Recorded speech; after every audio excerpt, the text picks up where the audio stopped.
Hi my muddy people, welcome back. Thank you for joining us again for another Freddie Mercury Kiln Unload. I'm Nat at Mud Magic, and yes, Trace is with us remotely again, and my son Joel is helping again. He called her on his camera, on his phone, on video.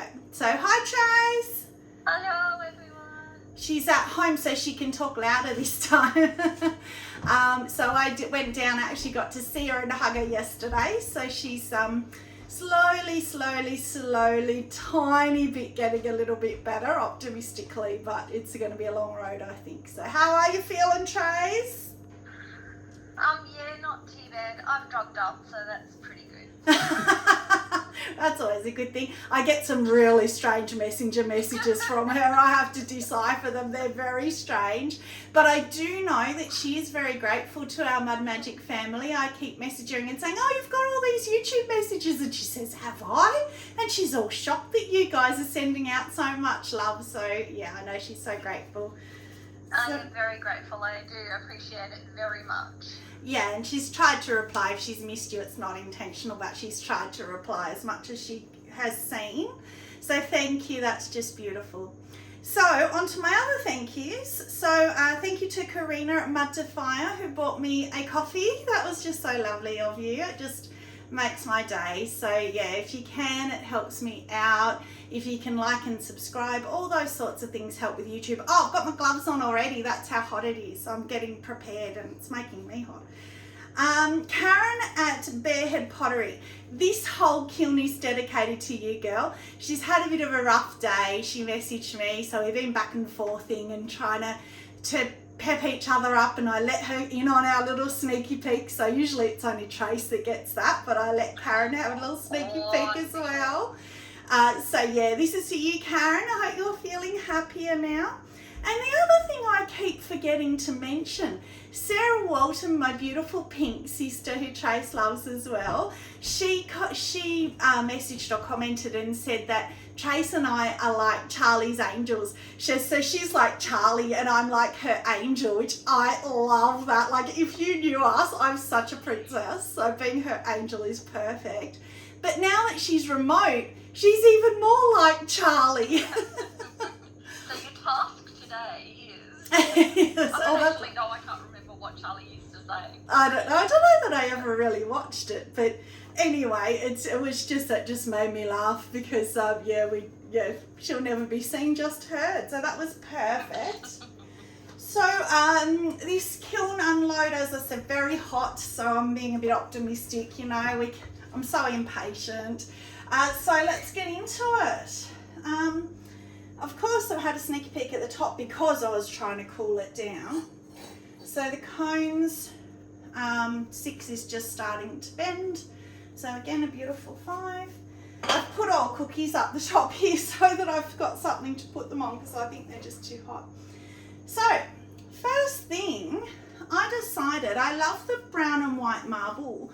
Why not do the black, brown and white, or black buff, I think I call it, black buff and white clay, and just see. Not my thing, not my favourite, but as I keep saying, got to do other people's taste, and I think it will be. It's not offensive at all, I like it.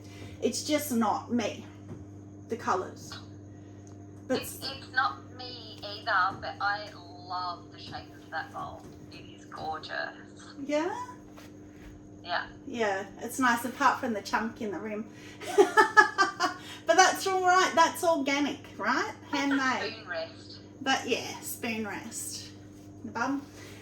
So yeah, somebody will like that, I'm quite sure. The marbling is always really popular at the markets. If nothing else, it brings attention.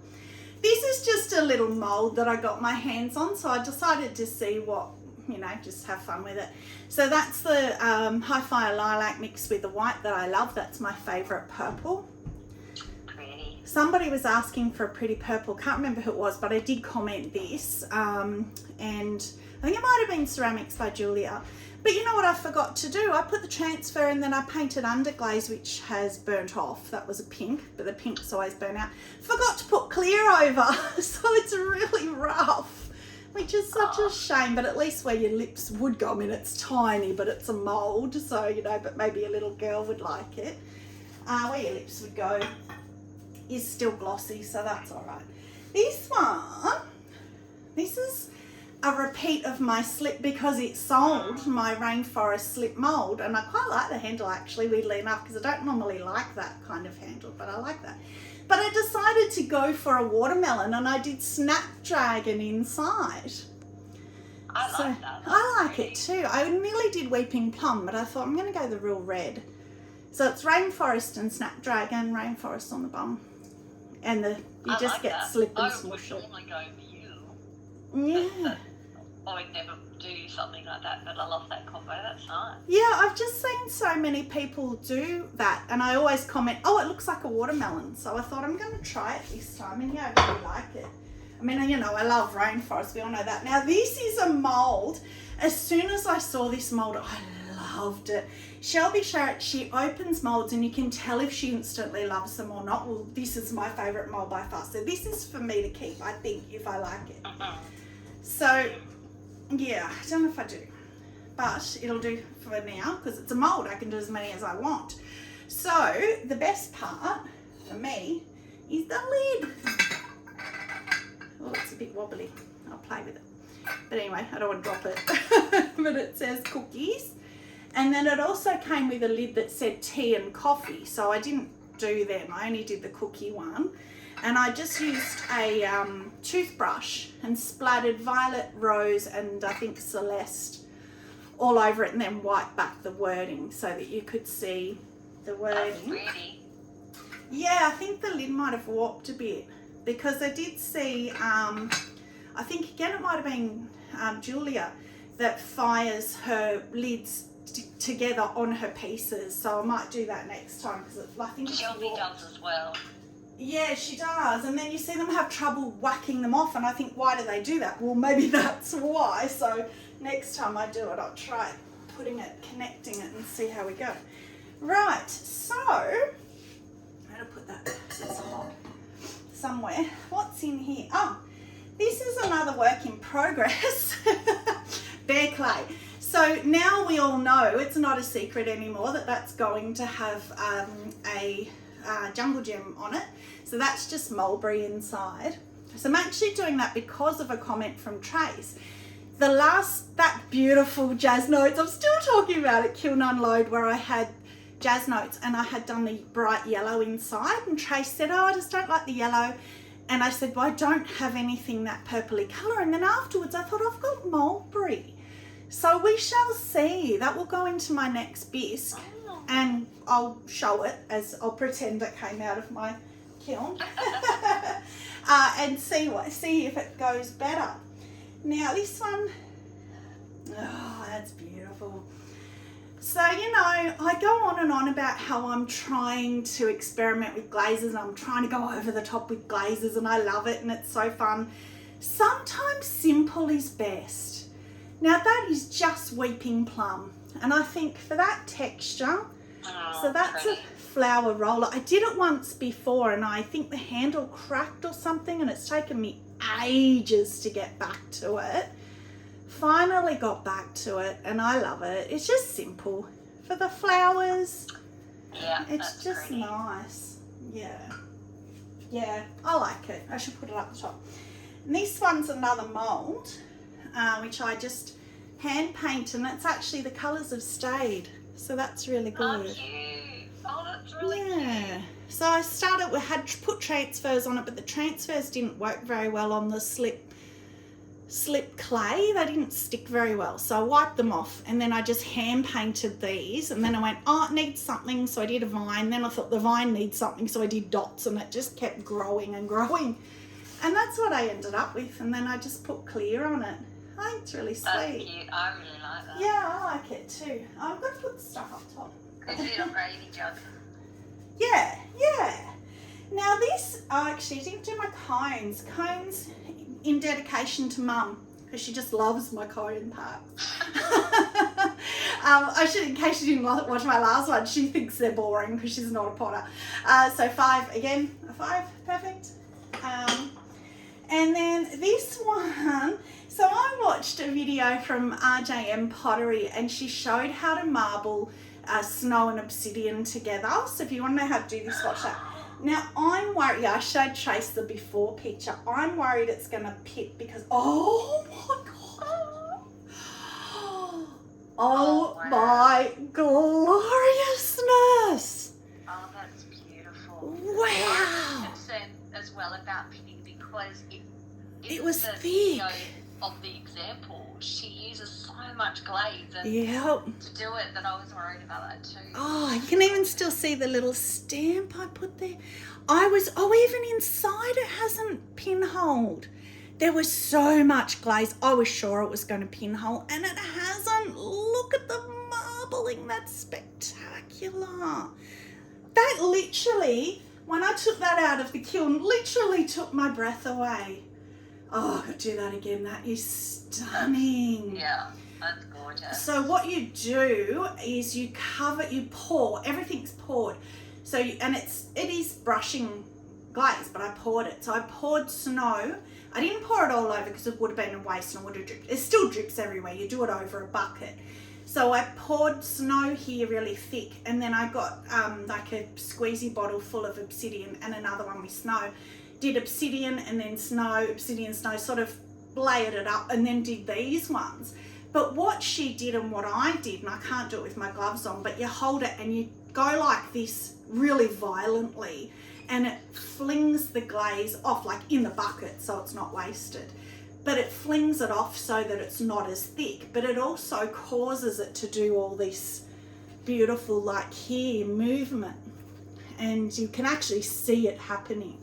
And then inside, she used what was in the bucket for inside, and it was very grey, and she put more obsidian, just a little bit of obsidian and snow, and marbled it, and again shook it and got it out.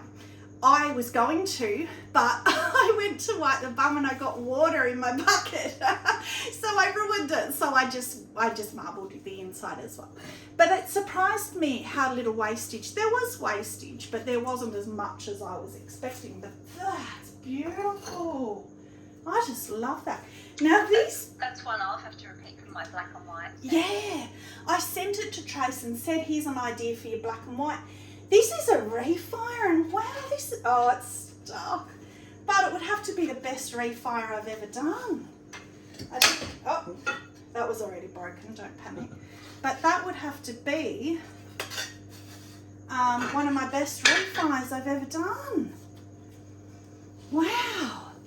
So that was very plain and boring blue, I think. It was about 2 or 3 kilns ago. It's been sitting there waiting to be refired for ages, so I can't remember. I have to go back and have a look.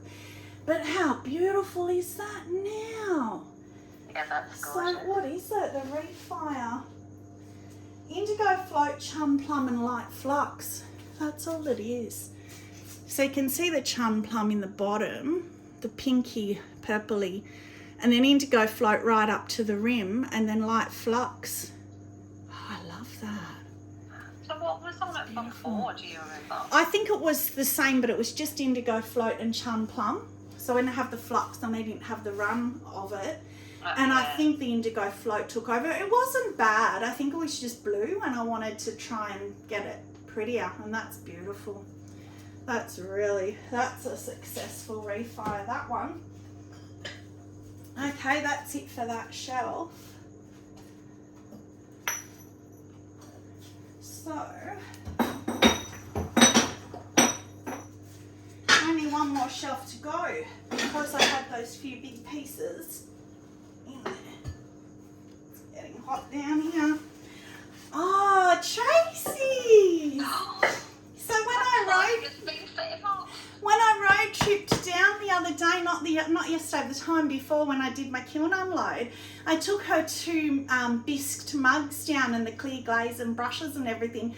And while she was lying there, she's trying to brush them and do glaze so that we could put them in because it's been so long. So, because she's so wonderful, not only does she bring the whole kiln unload to me, she brings down my pieces.